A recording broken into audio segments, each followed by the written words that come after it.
चतुर्थ श्रेणी एग्जाम की तैयारी करने वाले प्रिय विद्यार्थियों नमस्कार। हम बात कर रहे थे महत्वपूर्ण प्रश्नों के बारे में। 10,000 महत्वपूर्ण प्रश्नों के सीरीज़ जो है वो हम लेकर के प्रस्तुत हुए थे और इसी सीरीज़ के बारे में हम बात कर रहे थे, जिसमें से हम आगे बढ़ते हुए इस क्रम में ऐसा बढ़ चुके थे कि 1459 प्रश्न तक हमने सोल्व किए थे। इसके बाद जो क्वेश्चन हैं उनको इस वीडियो के माध्यम से सोल्व करने का प्रयास करेंगे।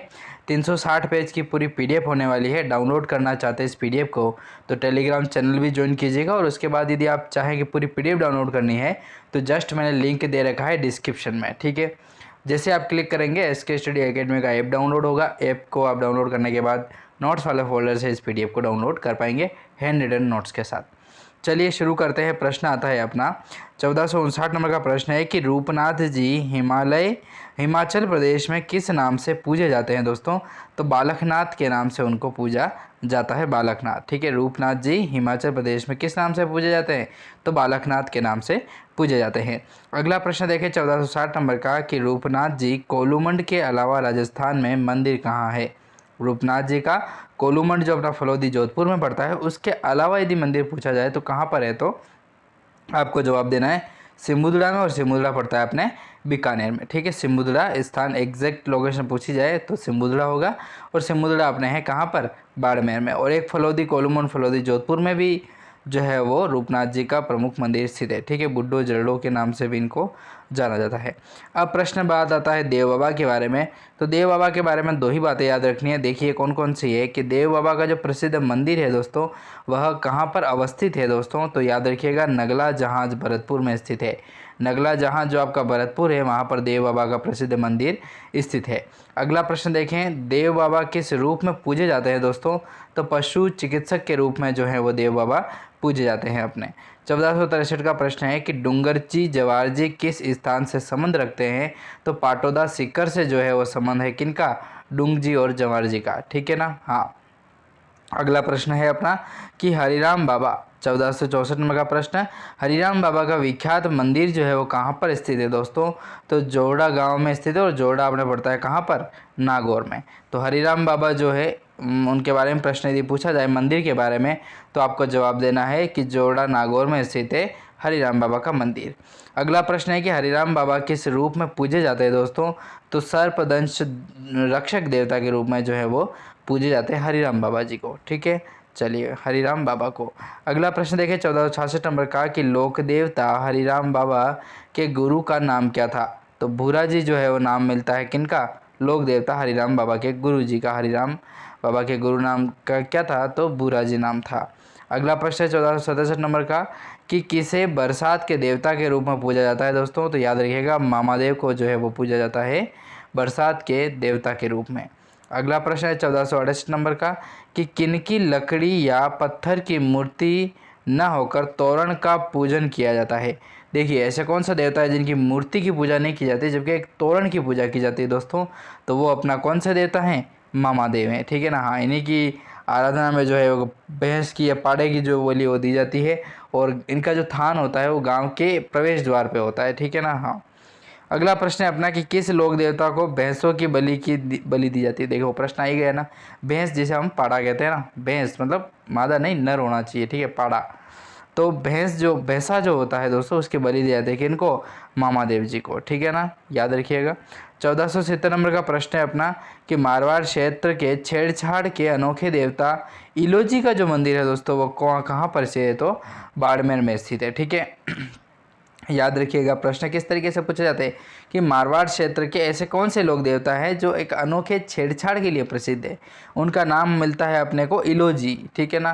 तो इलोजी इलो, हाँ, इलोजी जो है उनका मंदिर है मारवाड़ क्षेत्र के छेड़छाड़ के अनोखे देवता हैं। कौन से देवता, प्रभु श्री इलोजी महाराज, ठीक है ना। तो इलोजी जो देवता है, प्रभु इलोजी जो बाबा जी हैं वो अपने बाड़मेर में स्थित है, याद रखिएगा आप, ठीक है ना, बाड़मेर में। चलिए अगला प्रश्न देखें, जय हो इलोजी बाबा जी। अगला प्रश्न देखिए 1471 नंबर का कि मीणा समुदाय के लोक देवता कौन है दोस्तों, तो गौतमेश्वर जी जो है वो मीणा समुदाय के प्रमुख लोक देवता के रूप में पूजे जाते हैं। अगला प्रश्न है 1472 नंबर का कि मीणा समुदाय किनकी, अर्थात ऐसे कौन से लोक देवता है जिनकी कभी झूठी कसम जो है वो नहीं खाते, तो गौतमेश्वर जी की जो है वो झूठी कसम मीणा जाति के लोग कभी भी नहीं खाते हैं दोस्तों। आलम जी से संबंधित प्रश्न बने तो प्रश्न क्या बनेगा कि लोक देवता आलम जी जो है उनका मंदिर कहाँ है, जो घोड़ों का तीर्थ स्थल के नाम से भी जाना जाता है। तो दोरी मन्ना याद रखिएगा दोस्तों, क्या नाम है, दोरी मन्ना। कभी पूछा जाए तो जवाब देना है आपको दोरी मन्ना। बाड़मेर में एक स्थान है जहाँ पर घोड़ों का तीर्थ स्थल भी है, और घोड़ों का तीर्थ स्थल है तो मतलब मान के चलिए कि आलम जी का नाम तो आना ही है। तो आलम जी का मंदिर स्थित है और इन्हीं के नाम पर ही जो है वहाँ पर घोड़ों का एक तीर्थ स्थल भी मौजूद है जो दोरी मन्ना बाड़मेर में है। 1414 नंबर का प्रश्न, भूमि के रक्षक देवता माने जाते हैं तो भूमिया जी को जो है वो भूमि के रक्षक देवता के रूप में माना जाता है। 1475 नंबर का प्रश्न है कि किसी कार्यों के उपकारक देवता किन्हें माना जाता है, तो तेजाजी महाराज को माना जाता है। बोलिए खल्लाजा वीर की श्री तेजाजी महाराज की जय। ठीक है ना भाई साहब, तेजाजी महाराज का पर्चा क्या बताऊँ मैं आपको, मतलब साक्षात भगवान। मल्लीनाथ जी ने किन से 1390 में योग की दीक्षा ली थी दोस्तों, तो उगमसी से ली थी। ठीक है ना। 1497 का प्रश्न है अपना कि 1399 में मारवाड़ के संतों का सम्मेलन किनके द्वारा जो है वो आयोजित करवाया गया था, तो मल्लीनाथ जी के द्वारा आयोजित करवाया जाता है 1399 में। अगला प्रश्न है 1478 नंबर का कि किसके मंदिर में बड़ी बड़ी ईंटों की पूजा की जाती है दोस्तों, तो देवनारायण जी के जो मंदिर आता है, देवनारायण जी का जहाँ पर मंदिर होता है दोस्तों, वहाँ पर बड़ी बड़ी 2 ईंटों की पूजा की जाती है, जो काफ़ी प्रसिद्ध मंदिर होता है। ठीक है ना। अगला प्रश्न है अपना 1479 नंबर का कि करणी माता का भव्य मंदिर कहाँ पर है दोस्तों, तो देशनोक में स्थित हो। देशनोक अपना पड़ता है कहाँ पर, बीकानेर में। देशनोक बीकानेर में जो है वो करणी माता, कर्णिकोट जो माता जी दरबार है वो करणी माता, हाँ वो स्वांग होता है, चील, सफ़ेद चील का सूचक मानी जाती है माँ करणी देवी। तो करणी माता जो है वो साक्षात ईश्वरीय शक्ति है, और माता की जो भी माता की अर्जी लगाता है उनकी मनोकामनाएं पूरी होती है। और पता हो आपको तो रविंद्र सिंह भाटी जब चुनाव जीते थे विधायक का, तो उनके ऊपर करणी माता का बहुत बड़ा आशीर्वाद और साक्षात दर्शन दिए थे एक चील की भांति उनको। ठीक है ना। तो ऐसे प्रश्न बनते हैं और याद रखिएगा करणी माता के पर्चे के नाम का। ठीक है ना। अगला प्रश्न है 1480 नंबर का कि करणी माता किन किन की कुलदेवी मानी जाती है दोस्तों, तो बीकानेर के राठौड़ों व चारणों की जो है वो कुलदेवी मानी जाती है करणी माता जी। याद रखिएगा करणी माता जी जो है वो राठौड़ों की, और हाँ बीकानेर के जो राठौड़ है और चारण जो है उनकी कुलदेवी मानी जाती है करणी माता दरबार। ठीक है।